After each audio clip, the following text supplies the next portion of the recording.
Bueno, bendiciones a todos y yo espero que estén sumamente bien, hermanos. Y antes creo que esto es atinado para un mensaje dentro de una serie que llamamos Salados e Iluminados.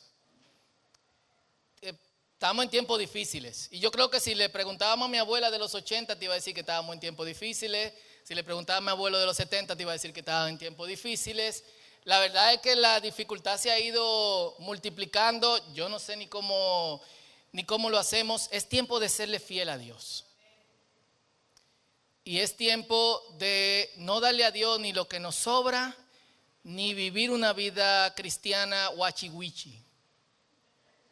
Es tiempo de vivir vidas cristianas sólidas, en un mundo que necesita sabor y en un mundo que necesita luz. Ese es el principal mensaje de ser salados y de ser iluminados. Aquí estamos haciendo un gran cambio cultural porque ser salado aquí en este país, como ya se ha dicho en el primer mensaje, en el segundo, y ahora también lo voy a repetir, es que uno tiene mucha mala suerte. Yo todavía no entiendo por qué cuando tú estás salado, tú vas a Guibia y te tiras de espalda. ¿Por qué, verdad? Pero bueno, yo creo que Jesús puede venir en cualquier momento, viene pronto, cualquier sea lo que sea que signifique la palabra pronto, para usted, para mí, para Dios, nos toca serles fieles a Dios. Amén.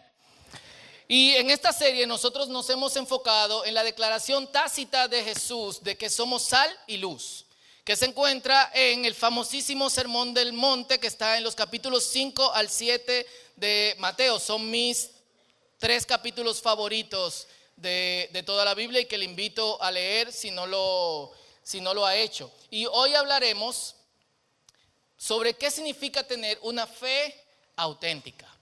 Si hay fe auténtica significa que hay fe falsa y una fe falsa no es obviamente fe. Y mientras preparaba el mensaje yo pensaba, ¿qué relación tiene la fe con ser sal y luz?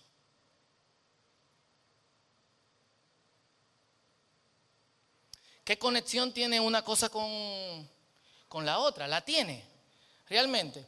Y uno de los puntos que Eduardo destacó cuando predicaba la semana pasada, muy buen mensaje, pueden escucharlo en Spotify, en el Círculo Podcast, es que su primer punto fue que como sal y luz nosotros tenemos que asumir nuestra identidad. Como sal y luz tenemos que asumir nuestra identidad. Y creo que la principal respuesta a la pregunta de cómo se relaciona la fe con ser sal y luz es que la identidad que se nos quiere forzar desde fuera, es decir, el mundo, y desde dentro, hay un montón de distorsiones teológicas con respecto a nuestra identidad que se predican prácticamente cada domingo y que están en nuestra mente y en nuestra boca todo el tiempo, impide que mucha gente, muchos creyentes se vean como sal y luz. Y esto es, señoras y señores, la mayor expresión del síndrome del impostor de la historia. Para los que no están familiarizados con el término síndrome del impostor, un impostor es una persona que pretende ser quien no es. El síndrome del impostor es cuando tú eres algo y tú rebajas tu personalidad para decir que tú no eres eso. Empieza como una falsa humildad. Como la gente que toca piano, que tú le dices, ¿tú tocas piano? No, yo casi no toco. Sí, yo soy malísimo. O quien canta, o quien dibuja, o quien hace cualquier cosa y te dice, tú sabes. Empieza por ahí y termina transformándose en tu identidad. Tú diciendo que tú eres lo que tú no eres o que no eres lo que tú realmente eres. Y si tú haces una evaluación hoy, si yo te pregunto, tú eres sal y luz, y te doy unos segundos para que tú lo respondas, a ti mismo, ¿cuál sería la respuesta?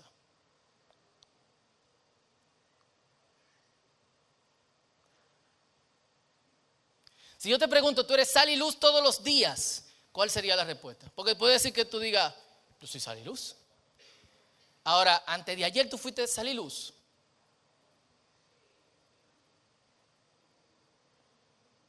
ayer tú fuiste sal y luz. Y preguntaría junto a eso, ¿es posible no ser sal y no ser luz?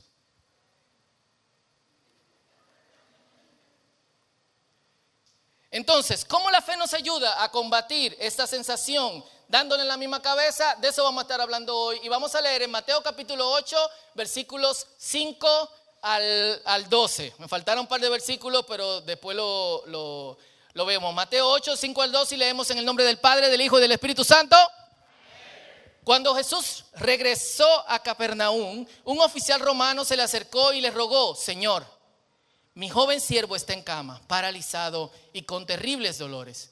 Iré a sanarlo, dijo Jesús. Señor, dijo el oficial, no soy digno de que entres en mi casa. Tan solo pronuncia la palabra desde donde estás y mi siervo se sanará. Los que fueron a misa por muchos años se saben esta parte. Señor, no soy digno de que entres en mi casa, pero una palabra tuya será para sanarlo. Y continúa, dice, lo sé porque estoy bajo autoridad de mis oficiales superiores y tengo autoridad sobre mis soldados. Solo tengo que decir vayan y ellos van, o vengan y ellos vienen. Y si le digo a mis esclavos hagan esto, lo hacen. Es como al oírlo Jesús quedó asombrado. ¿Cuántas veces leyendo, quiénes han leído por lo menos todos los evangelios? Levante la mano. ¿Cuántas veces ustedes han leído que Jesús se asombró?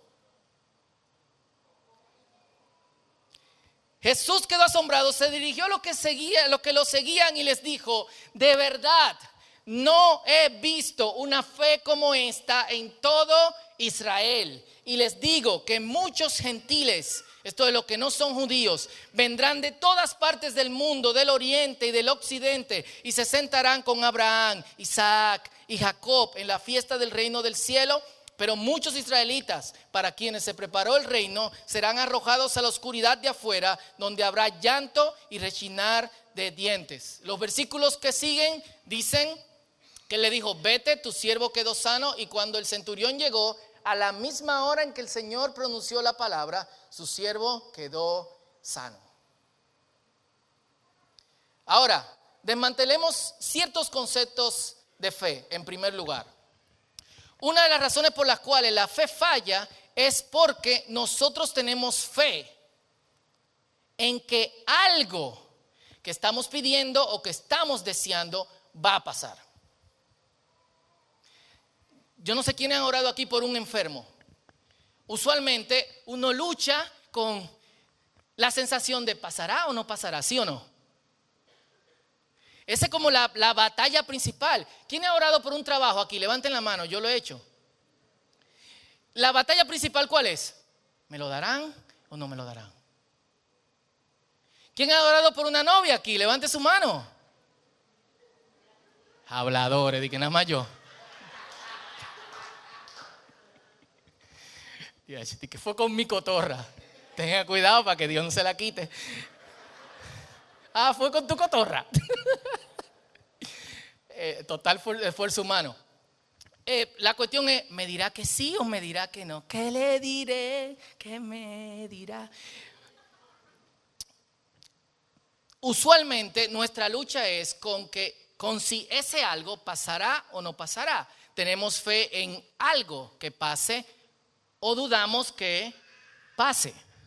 Pero esto es inconsistente bíblicamente. Empecemos con nuestro padre de la fe. Génesis capítulo 15, versículo 6. Abraham tiene fe en Dios y le es contado como justicia.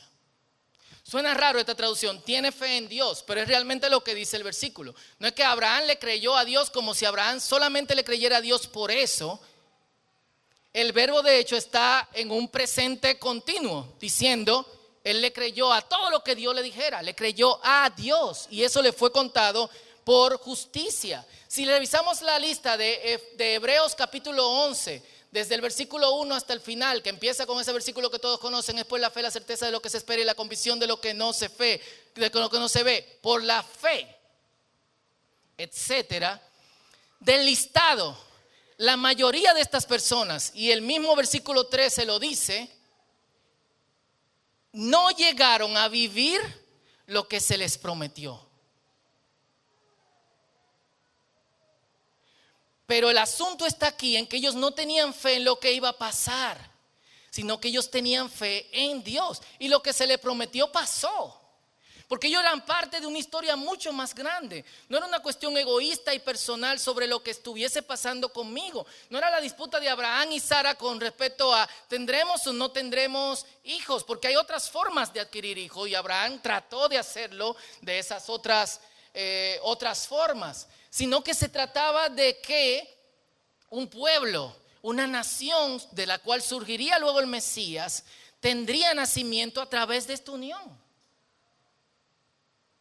Y si revisamos cada uno de estos héroes de la fe, su compromiso era con la gran historia de Dios, no con su historia personal.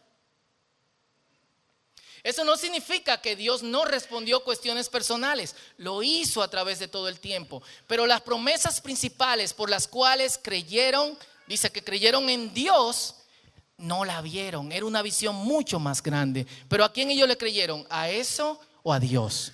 A Dios. Y creo que el pasaje que acabamos de leer lo muestra de manera muy clara. El centurión agota un proceso, la fe es en Dios. Primero pidió, tiene que pedir, obviamente. Segundo, se humilló. Y aquí hay un aspecto muy importante porque en el capítulo 8 de los versículos 1 al versículo 4, primero Jesús tiene un encuentro con un leproso. Una persona inmunda que nadie puede tocar. Y en este segundo encuentro, Jesús tiene un encuentro, valga la redundancia, con una persona gentil que es por ende inmunda de acuerdo a la ley oral de los judíos y que tampoco podía acercarse a Jesús. Es por esta razón que su acto de fe inicia diciendo: Señor, yo no soy digno de que entres en mi casa. Porque en el momento en que Jesús entrara en la casa de este señor, iba a quedar ritualmente impuro. Y al quedar ritualmente impuro, no podría hacer oficio de rabino por unos 24 horas, no podía entrar al templo, no podía entrar a una sinagoga. Así que este centurión se acerca a él y le dice: te voy a evitar un problema. Y ahora que vemos eso, yo me lo imagino en su casa pensando: pero él va a venir para acá. Y si viene se va a poner impuro. Y si él piensa en eso, no va a venir a mi casa. Vamos a evitarle el problema. Su primer acto de humillación fue: mira, no entra a mi casa. Que seguro, por el oficio que tenía, un centurión era un soldado sobre 100 soldados. Tendría que ser la casa, la mega casa. Y aquí entra su acto de fe. Él reconoce a Jesús como la suprema autoridad del universo. Él reconoce a Jesús como Dios. Él reconoce a Jesús como alguien que puede mandar a hacer algo sin ni siquiera tener que moverse. Y una persona en autoridad que dentro del estrato social de la época estaba por encima de Jesús, se humilla y se pone por debajo de Jesús y le dice: tú estás sobre César. Y no solamente tú estás sobre César, sino que te voy a decir una cosa: yo tengo gente bajo mi cuidado. Y así como a mí me mandan, yo le mando a ellos. Y cuando yo le mando a ellos, ellos hacen. Así que lo único que tú tienes que hacer es mandar y se hará. ¿En quién él tuvo la fe? En Jesús. Y también al mismo tiempo reconoció su identidad. Y miren esto, señores, fue sal y luz.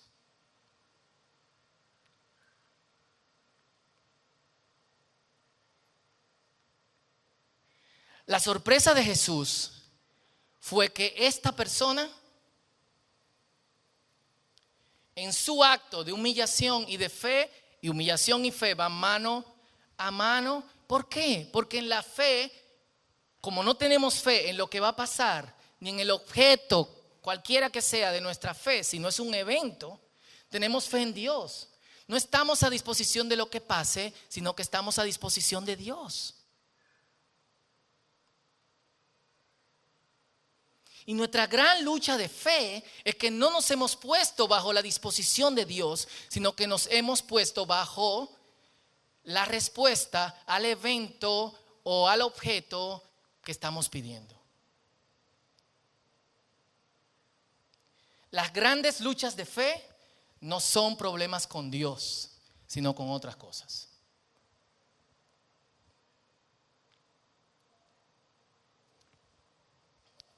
Su fe fue en Jesús, no en él mismo, se humilló, sino en el Rey del universo y confió. Y a veces, en ese sentido, aunque ustedes no lo crean, hay fe aunque dudemos de lo que va a pasar.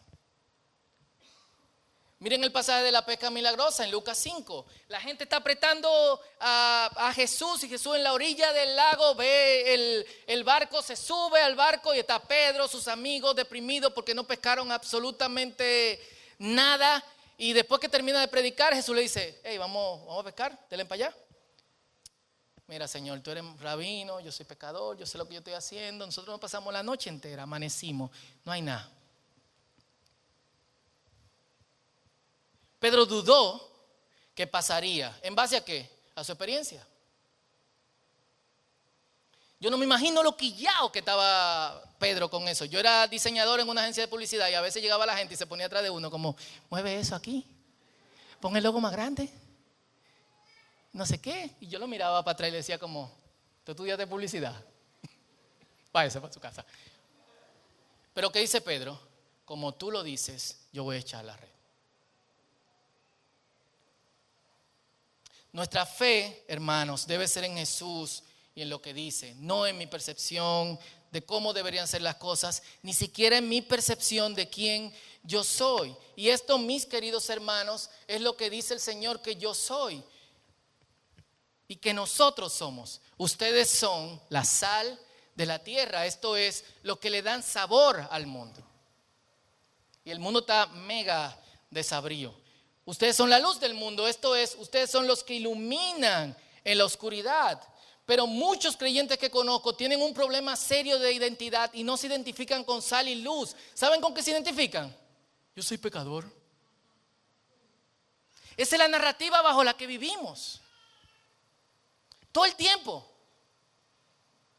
Arrastrándonos en nuestro pecado continuamente. Y esa identidad nos lleva de hecho ¿a qué? A pecar. Porque si tú eres pecador, ¿qué te queda? Pecar. Ahora, permítanme disentir. Si has aceptado al Señor, ¿eres pecador? Yo no creo. Fausto, ¿y cómo? Si ayer yo estaba en tal sitio y pequé. Hay una diferencia muy clara entre hacer algo y dedicarte a hacer algo. Lo repito y lo prediqué hace meses esto. Un pecador es una persona que se dedica al pecado. Levante la mano quien se levantó esta mañana y dijo: yo soy un pecador, yo me dedico al pecado, vamos a la malicia. Levante la mano. Levántenla. No se rían, es algo serio. Levanten la mano. Entonces, ¿por qué tú dices que tú eres pecador o pecadora? Estoy hablando totalmente en serio. Eso es incoherente con las escrituras. Romanos capítulo 6 dice: si ustedes han muerto al pecado, ¿cómo siguen siendo esclavos del pecado? Jesucristo los resucitó a una nueva vida. Ya no somos esclavos del pecado. ¿De quiénes somos esclavos? De Dios. Tu identidad no es pecador. Tu identidad no es pecadora. Escúchame, no lo vuelvas a repetir. Si tú tienes una relación con Dios, no lo vuelvas a repetir. Dígalo quien lo diga. No eres pecador. No eres pecadora.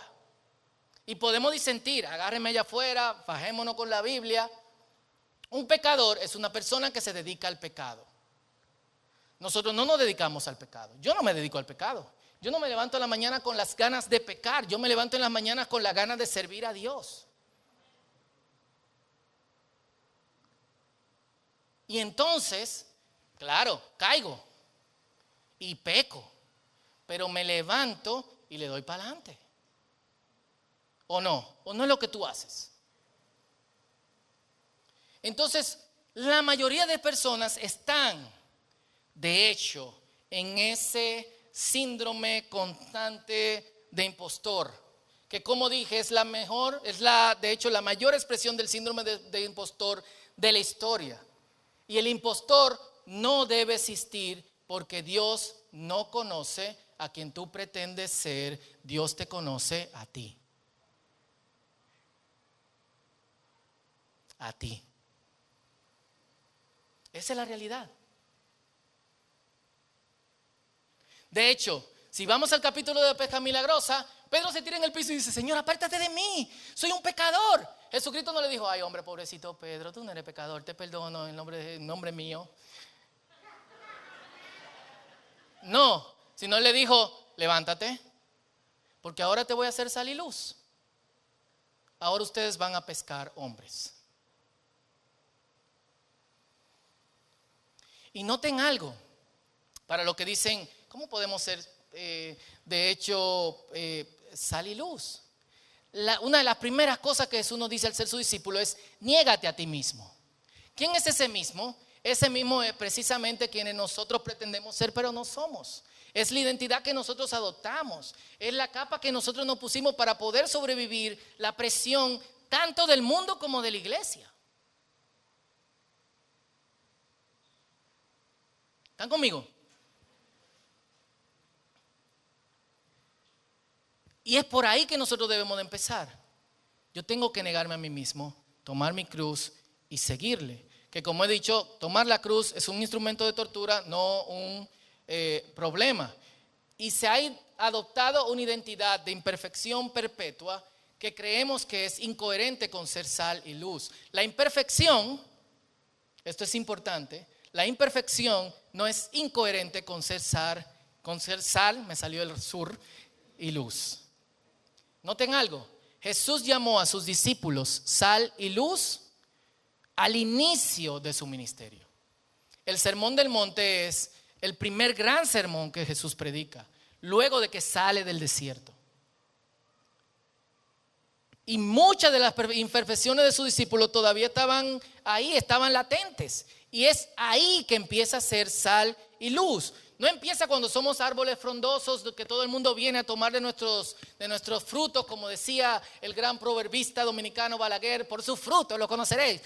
Ni cuando la gente viene a apreciar la belleza de nuestras flores o a olerla. Empieza cuando somos sembrados como una pequeña semilla insignificante, a veces seca, y enterrados en la tierra.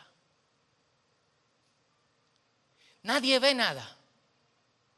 Nadie sabe si tú vas a tener éxito o no en crecer y en dar frutos o en dar flores.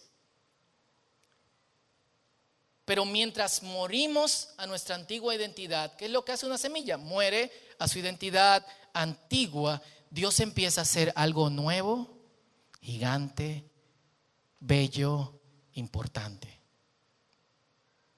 Es ahí donde la gente dice: ¿y tú eres cristiano? Yo no lo veo. ¿Dónde están tus frutos? A los discípulos se lo decían. Después de que le dijo sal y luz: tus discípulos no ayunan. Tus discípulos comen sin lavarse la mano.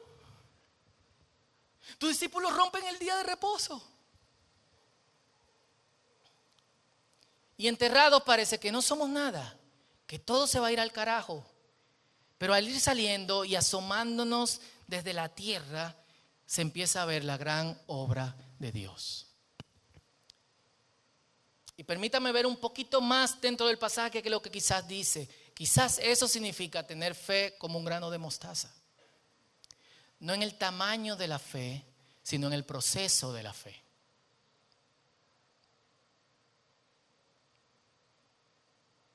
En el proceso de que una semilla tan pequeña es sembrada y luego, como el mismo Señor dice, se transforma en extensión en uno de los árboles más frondosos que podemos ver.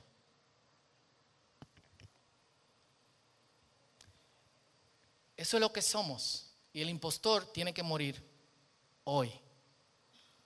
Y es por eso que el Señor elige dos imágenes poderosas: sal y luz. De la única forma que tú dejas ser luz es apagándote. Y de la única forma que tú dejas de ser sal es desvaneciéndote. La sal no pierde su sabor. Nosotros fuimos a Salinas el año pasado con el hermano de Noelia y los niños agarraron unos peñones de sal grandísimos y lo pusieron atrás en la cocina, en la parte que da hacia el exterior. Y después de un tiempo, desapareció.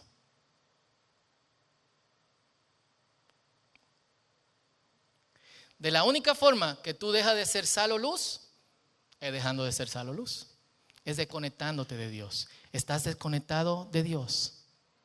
Estás desconectada de Dios. Sí, hay imperfecciones que tenemos que trabajar. Sí, hay pecados en los que caemos. Pero no nos levantamos pensando nuestro oficio es el pecado, sino que nos levantamos pensando, soy sal, soy luz. Hoy es una nueva oportunidad para dar sabor y hoy es una nueva oportunidad para iluminar. Y esto es importante porque algunos no quieren ser sal y luz porque sienten que sus imperfecciones afloran tanto que otros le van a llamar a cuenta.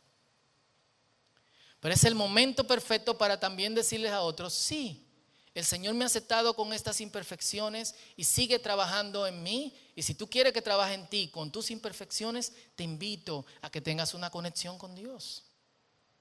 No es una invitación a ser más malo y más desgraciado. Es una invitación a ser cada vez mejor para la gloria de Dios. No podemos olvidar quiénes somos. Y aquí Santiago, en Santiago capítulo 1, versículo 23 al 25, no lo voy a proyectar porque se nos está acabando el tiempo, conecta la identidad con la fe. Y él dice que quienes dudan son como quienes se miran a un espejo y cuando se van se olvidan cómo son. Eso no podemos ser nosotros. Y hay ventajas en asumir mi identidad como sal y luz. Paz. Creer en otra identidad genera un conflicto interno continuo. Si bien paz no tiene que ver con las situaciones externas, paz sí tiene que ver con mi manejo de mis conflictos internos. Hay una identidad que yo tengo que desechar. Porque continuamente en conflicto esas identidades me quitan la paz. Satisfacción. Entendemos que somos parte de un proceso y confiamos en Dios. Y esto es sumamente importante, que tú entiendas que a pesar de que todavía hay cosas que tienes que trabajar, Dios sigue estando en proceso contigo. Honestidad. Soy honesto con mi estado y no pretendo ser otra cosa. Y esto es importante dentro y fuera de la iglesia. Una de las cosas que tiene el poder de la comunidad es que dentro de esta comunidad yo tengo que ser capaz y tengo que poder tener la oportunidad de confesar lo que yo estoy viviendo y con lo que yo estoy lidiando. Y tengo que sacarlo aquí para que mis hermanos me acompañen y me ayuden, no me juzguen. También honestidad allá afuera, que siempre están buscando cómo por dónde se nos sale el refajo para decir yo no creo en lo cristiano, yo no creo en Dios. Seamos honestos con nuestras imperfecciones allá afuera, pero también seamos honestos con nuestros avances. Ese es nuestro testimonio. Amén. Obediencia, como dedico menos tiempo al drama y a una espiritualidad de manejo de pecado, y esto es importante, la mayor parte del tiempo nosotros nos pasamos manejando el pecado en vez de manejar y expulsar al impostor y manejar mi identidad. ¿A qué yo me refiero con manejo de pecado? Lidiar constantemente con el pecado que me asedia, sintiéndome culpable, sintiéndome bajito, no sé quién. La mayor parte de los creyentes se la pasan en eso. Eso es algo que nosotros tenemos que desechar. Y tengo más tiempo y espacio mental para enfocarme en lo más importante. Así que doy sabor e ilumino. Muestro que el reino de Dios tiene resultados tangibles. Para que se vea que tengo resultados tangibles, la gente tiene que ver lo que yo era, lo que yo he sido y lo que yo soy o voy a ser. Eso es. Tú no le puedes pedir una mata de mango que dé fruto cuando ni siquiera tiene 3 meses, o 1 año, o 2 años, o cuando faltan nutrientes. Si le demanda eso a la mata de mango, no te va a responder. Es una mata. Tampoco deberíamos responder a lo que demanden de nosotros frutos tempranos. Hermano, tenemos que ser firmes con la identidad que tenemos. Es Dios que lo dice. No tiene que ver con nadie, ni conmigo, ni con otros. como dije más arriba, estas palabras se dijeron a un grupo de personas que representaban verdaderos fracasos espirituales y fracasos religiosos. Ellos no estaban orgullosos de ser ragamuffins. Y la invitación de Jesús reveló una nueva identidad en ellos, una que no podría ser robada por la policía religiosa. Y al asumir, obviamente, esta nueva identidad, yo tengo que desechar mi vieja identidad. Ya yo no soy un fracaso espiritual. Y tú tienes que repetírtelo a ti mismo. No soy un fracaso espiritual. Y adoptar la nueva vida bajo Jesús. Para eso yo necesito fe. Y eso se revela en nuestra respuesta, cómo vivimos y cómo reaccionamos. La policía espiritual siempre va a estar ahí. Siempre. Toda tu vida. Lo hacía con los discípulos, como dije anteriormente. ¿Por qué no ayunan? ¿Por qué no guardan el sábado? ¿Por qué hacen esto? ¿Por qué hacen lo otro? Pero un par de años después, estas pequeñas semillas que el Señor sembró en la tierra y dieron fruto, se transformaron en gigantes espirituales. Al punto que Pedro, ni diciendo mala palabra, le creyeron que no caminaba con Jesús. Es que tú andabas con Jesús. Que no, tú andabas con Jesús. Ni así. Así que vamos a creerlos. Vamos a internalizarlo. Somos sal, somos luz. Creemos a Jesús, creemos en su palabra y creemos lo que Él dice de nosotros. Amén. Ponte de pie.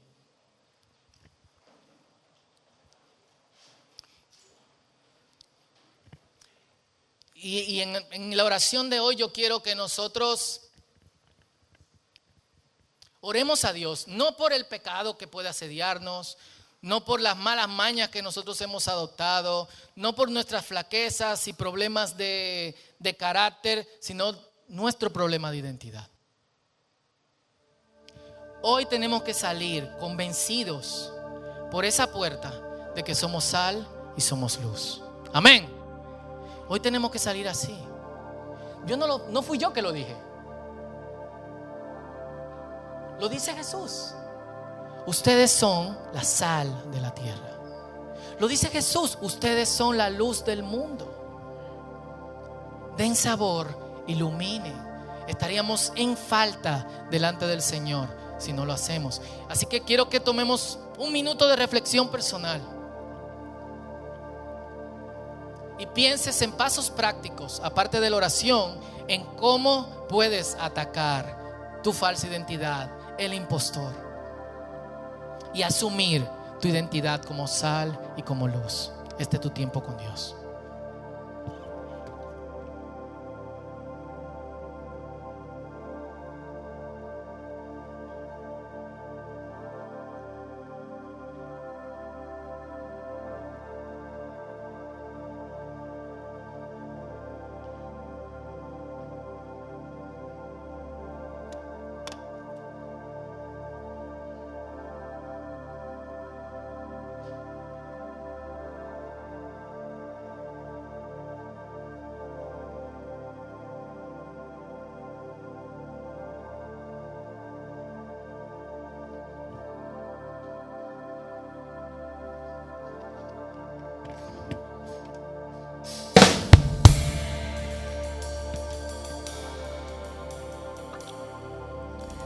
Padre, en el nombre de Jesús, gracias.